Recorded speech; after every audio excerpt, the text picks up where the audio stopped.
Salutations, respected viewers. This is George from Ireland. I'm in front of Marble Arch in London. Well, there are no prizes for guessing why it's called Marble Arch.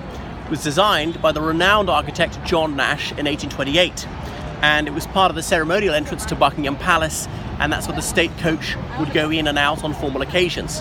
However, in 1858, Buckingham Palace was expanded, and there was no longer room for this. It was very difficult to fit the state coach as well. There was only a couple of inches leeway on either side. So the current arch is bigger in Buckingham Palace, and only leaves slightly more leeway though.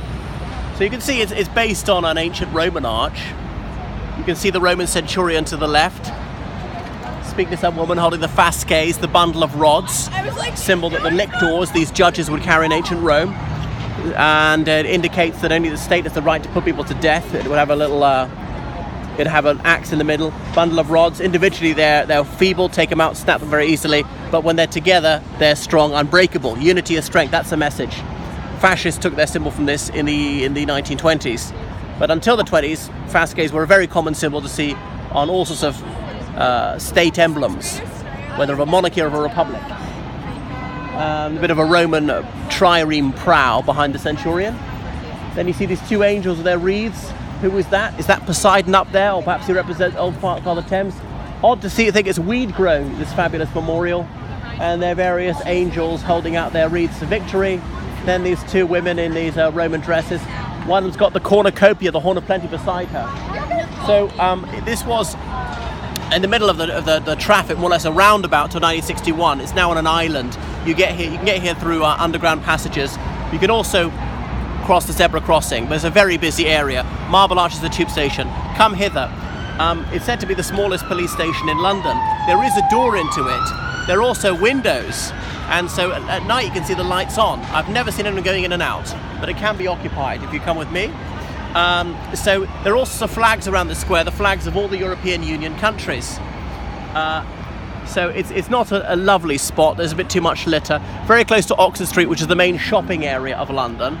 Other things to point out to you about it is you're very close to Tyburn Tree. Tyburn Tree was where executions occurred from the 1570s up until about 1780.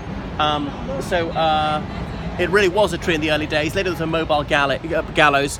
The main prison in London was Newgate Prison in the city, and people were taken down Oxford Street, having been treated to a hellfire sermon first of all, then to Tyburn Tree to be turned off, to be hanged.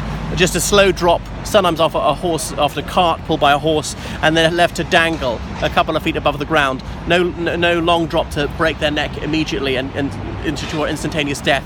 They would strangle over up to 20 minutes. Ghastly. But anyway, if they paid the hangman, then he would pull on their legs to give them a relatively quick death, or let their relatives do so. Maybe you can see the windows up there, can you? So that's where the police would go in. I'll get your glasses, camera woman. So come around with me again. Come hither, towards me. What else about Tyburn Tree? So people were executed for trivial crimes, such as grand larceny, stealing a wallet, or indeed blasphemy, things of that nature.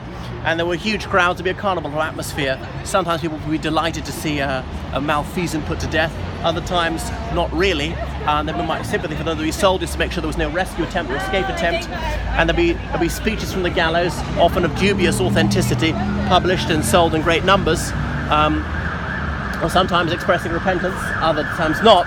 Anyway, here on the gate, you can see the fantastic artwork on the wrought iron gates. How about that? I've never ever seen them closed. There you are.